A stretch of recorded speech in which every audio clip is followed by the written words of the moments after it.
welcome to the Remembering Akron podcast. I'm your host, Derek Maxfield, and today my guest is William Asmus. Welcome, William. Welcome. And I appreciate you coming on the show. I appreciate being here.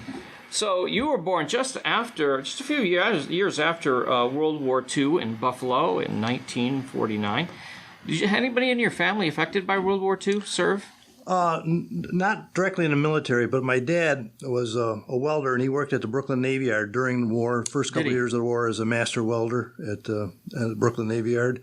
And one of his jobs was laying the keel for the battleship Missouri. Really? Yeah. He used to talk about that.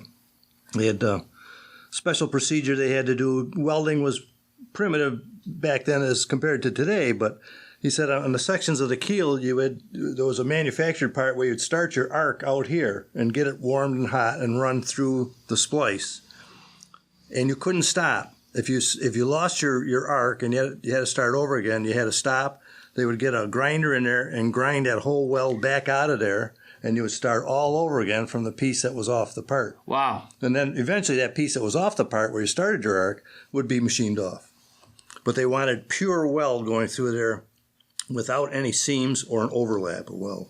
It was just how that was a requirement.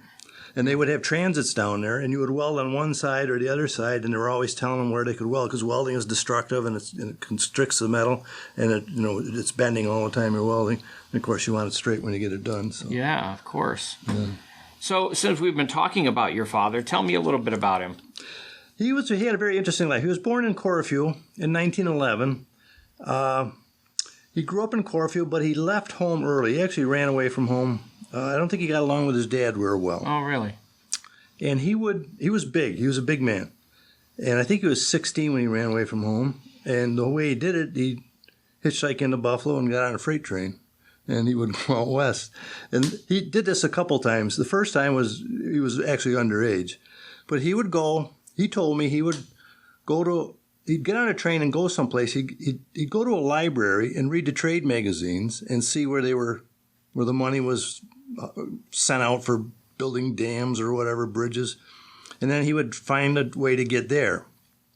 So he ended up in Bagnell, Missouri, working on a Bagnell Dam in the Ozarks. Really? For one summer. And he used to go out to the Midwest and hook up with the threshing crews, during the wheat season. Yeah. And he ended up out in the state of Washington, picking apples out there, Skycomish, Washington. He was down in Death Valley putting up telephone poles. Maybe they're telegraph poles, I'm not sure. This is around early 1920s. And they found out how old he was, and they fired him because he was underage. No. And, he had some great stories. I got a map of the United States at home. And before he passed away, I made him put tacks into every place he's been, and that thing looks like it was shot with a shotgun. Wow. All over the country. Well, that's really an independent spirit, isn't it? It is, yeah. We wouldn't have called him a hobo, but because he was going for work, what I mean? Right. But he wasn't paying for his transportation either. That's a real go-getter. He told me one time, I think it was in Rotan, Texas, he fell asleep on top of a boxcar.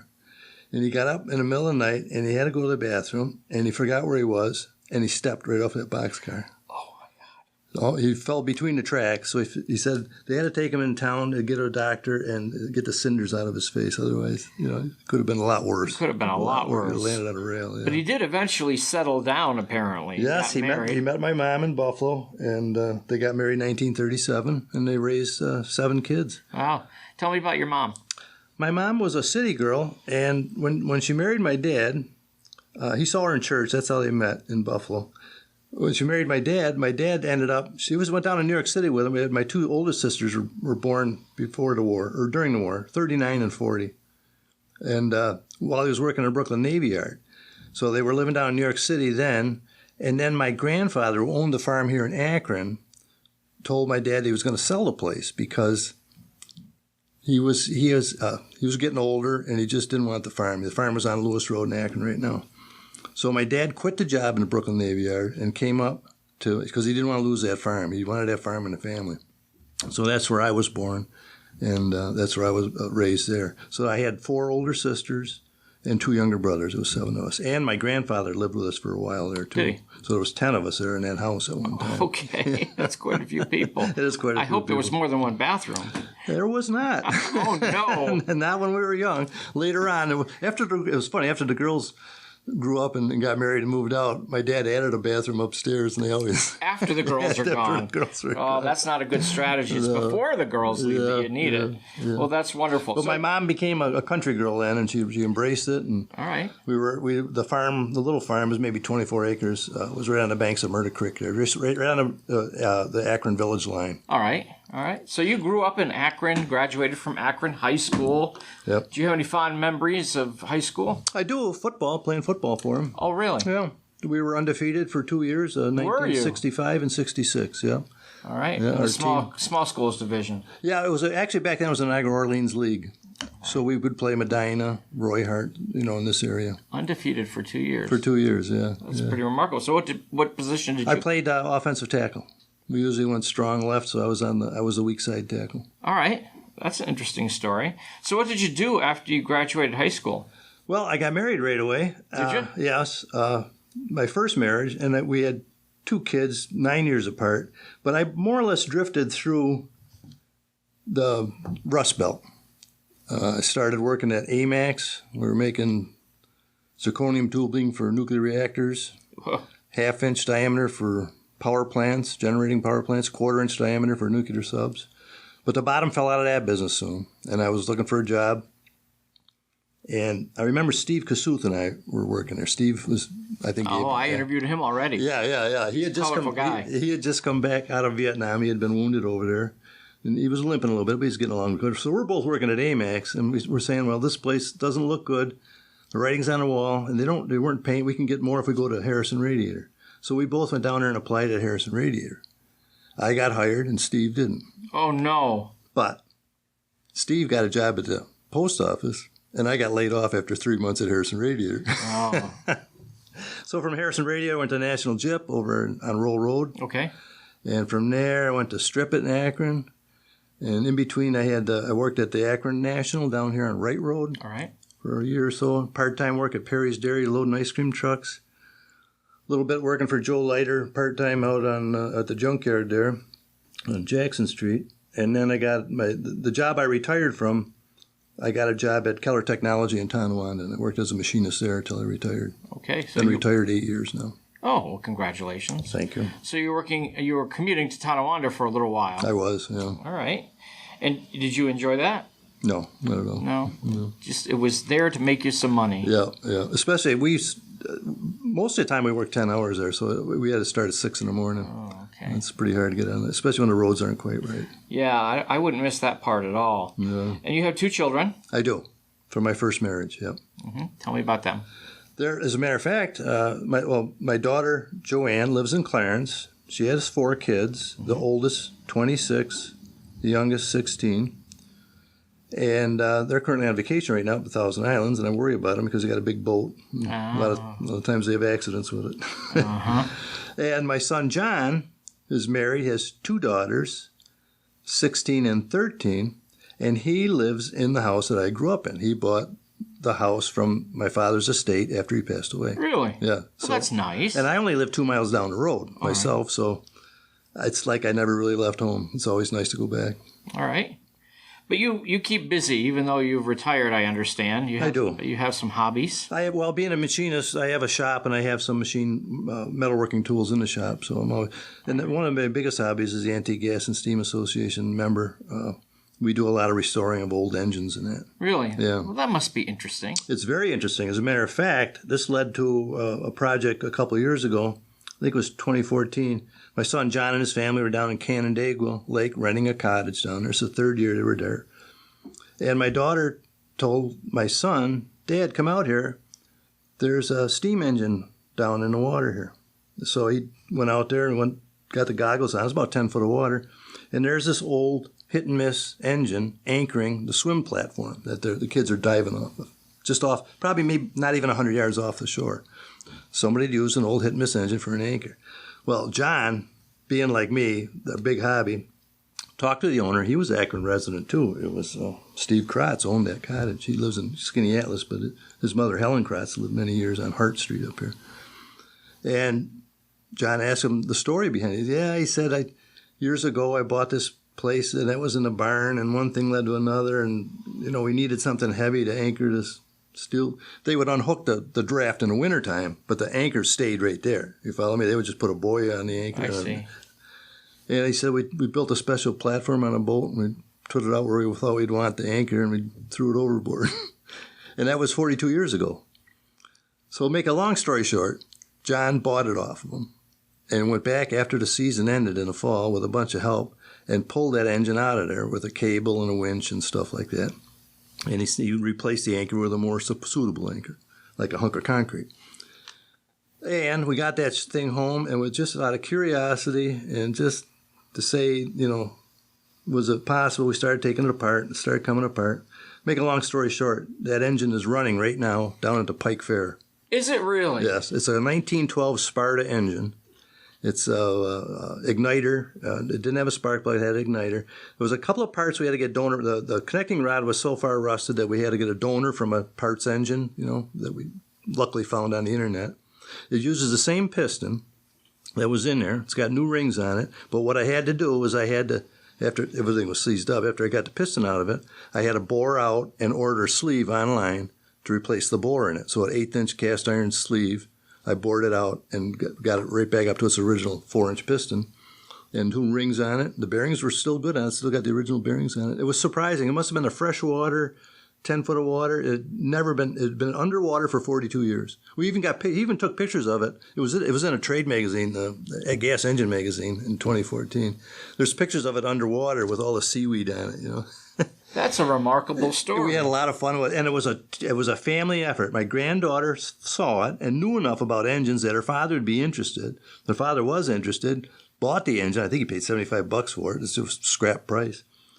And then he got me interested in it. So there's 3 generations that were interested in that engine. And he just sent me a picture the other day, a video. He's big in the Pike Fair, the Wyoming County Fair. Yeah.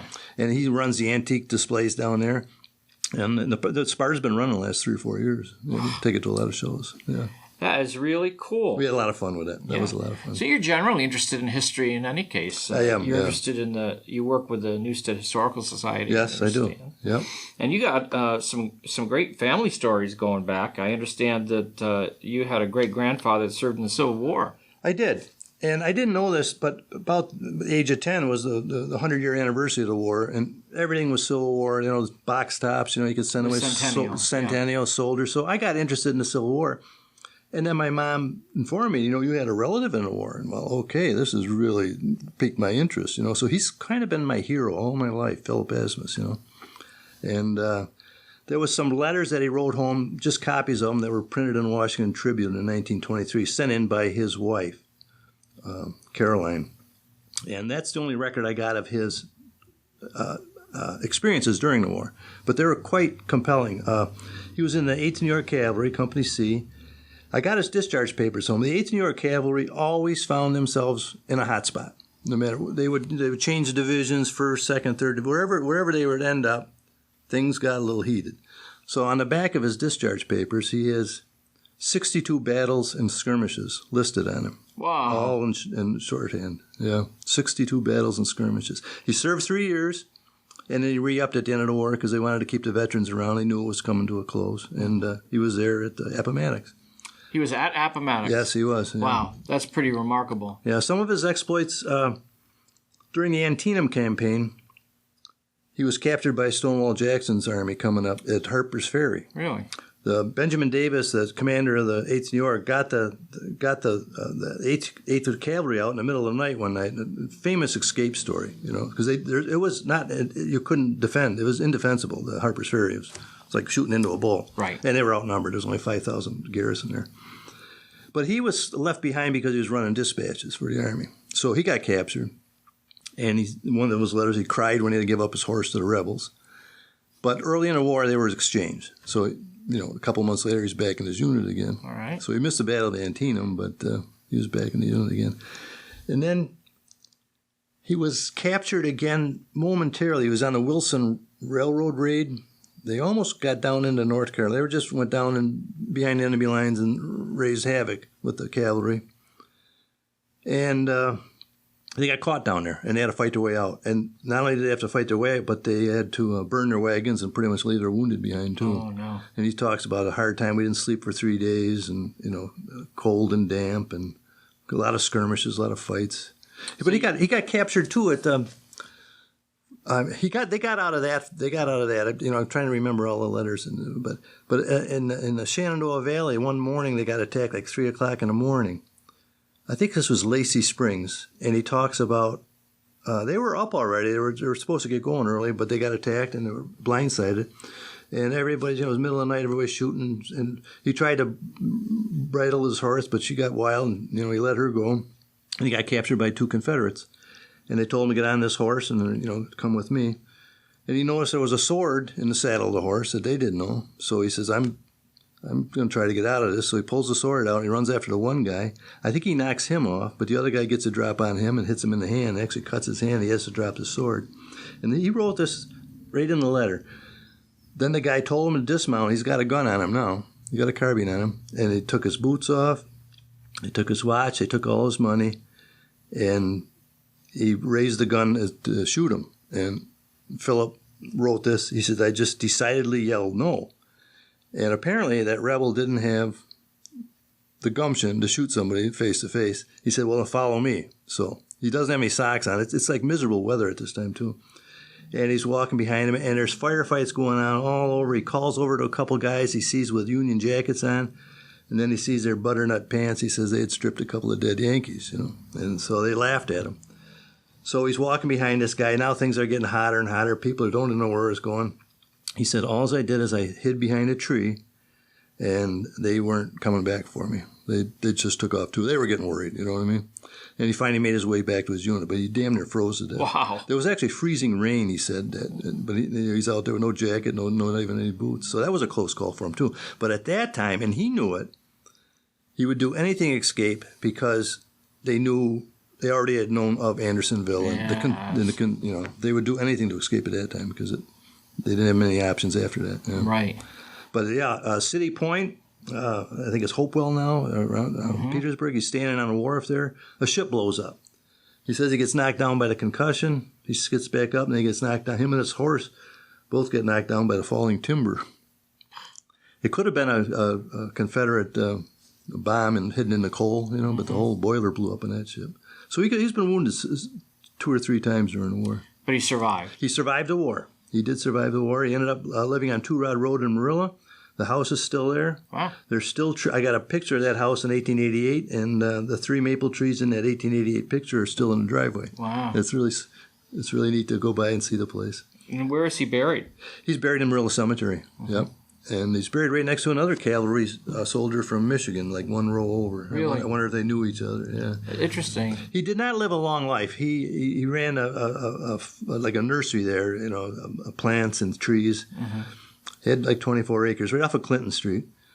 But he dropped dead in the driveway at the age of 49. Wow. And his wife, Caroline, who ended up living to be 99, said that he never really recovered from, the experiences of his war.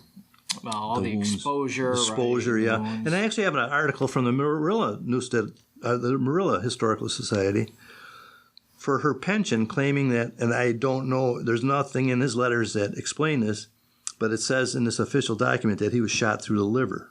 So I don't know the circumstances around that wound. That's really interesting. Yeah. So you have his pension file, you have his military record. Yes, I have his discharge papers. Yeah, That is really both sets of awesome. discharge papers. You don't have any artifacts? I have his sword. You have his sword? I have his sword. It's pristine condition. Really? Government issue, Now that's really awesome. Now, how did that come into your possession? It was handed down to my father. My father passed it on to me. I'm the oldest boy. Actually, I'm the only. I've always had a Civil War fever. Yeah. You know what I mean? So I was the obvious one to get it. So That is awesome that you still have that. Yeah. That's a cool story. So you also have some interesting recollections from your own lifetime. The Blizzard of 77, something do. that I identify with, too. Yes, yeah, and we all remember where we were. That's that right. Time. Yep. Well, where were you? I was home. On that Friday, and this is the way I remember it. I might be, with the facts, it might not be perfect. Maybe it wasn't a Friday. But anyways, I'm home. I'm working second shift at National Gypsum Company. And it had been a nasty winter up till that point. We had a blow just a day or two before that, and we had quite a bit of snow up to that point. And the snow was so deep, my dad had an Alice Chalmers with a plow on it, but I couldn't use that anymore. He just lived 800 yards down the road. So I had to go down and get the 4-8 tractor with a front end loader because I had to dig out my driveway again. And I couldn't push it anymore. I had to pick it up and dump it. That's how deep the snow was. And I noticed when I was out there, this was before lunch, that the wind was maybe 10, 15 miles an hour from the east because you could see it, wisping over that bank. And I got up done with the driveway, and I parked it in the driveway, went in and ate lunch. I might have been in there an hour. I'm thinking about going to work at 3. So I said, I'm going to run the tractor back. So I get back in the tractor, start it up, and I look down the driveway, and son of a gun, 180 degrees that wind has turned, and now it's wisping, not strong, but coming right out of the west. But I thought, boy, that's odd. Just an hour ago it was coming out of the east, now it's coming out of the west. And it's getting dark. I mean, it looks like the end of the world's coming. Holy mackerel, it's getting dark. This is like 2 o'clock in the afternoon. So I go get out on the road, on Lewis Road, and start heading for my dad's place, and then this wall of snow hit.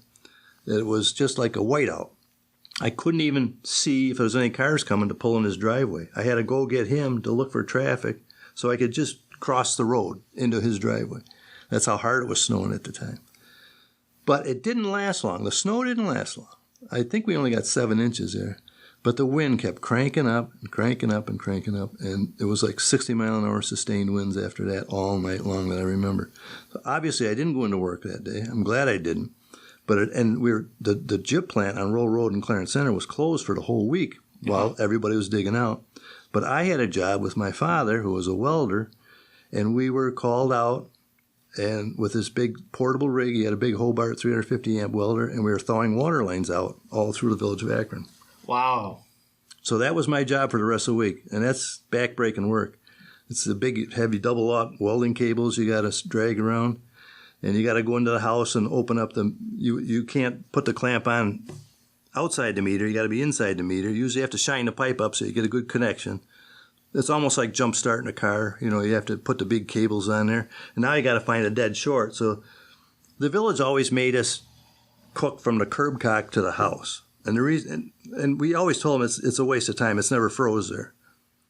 But they would make us do it there. And if we got water, then it was the homeowner's responsibility. So we'd cook from the curb cock to the meter, and of course we wouldn't get anything because we knew it wasn't froze there because there's snow on the ground. It's always froze under the road.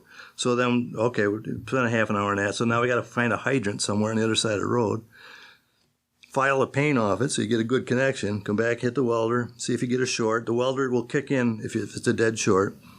If for some reason it isn't a dead short, it won't do anything. As soon as you hit the switch, you'll hear the governor kick in and she'll start roaring.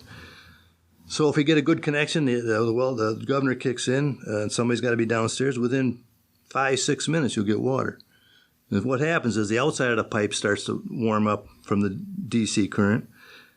I think we use high voltage, low amps. You want to stay away from sparking. Sparking, bad things, causes holes in pipes. But as soon as you got the water heated up on the outside, then the water would start melting itself down. I see. 5-10 minutes most, you'll get water. Well, you had plenty to do, at least, during this blizzard. We worked all week, yeah. Wow. That is really tough stuff. So let me ask you the hardest question last. Okay. So you have some grandchildren? Yes. Yep. So imagine a generation from now, one of your grandchildren are talking to their children about you. What would you hope they would say? Oh, boy, that is a tough question. I hope they would say, I would say the same thing about me as I would say about my dad. That they respected me and they loved me. That's a good answer. Well, on that note, thank you, Bill. I appreciate you coming on the show. Thank you. Thanks for listening in, and remember to tune in to the next episode of Remembering Akron.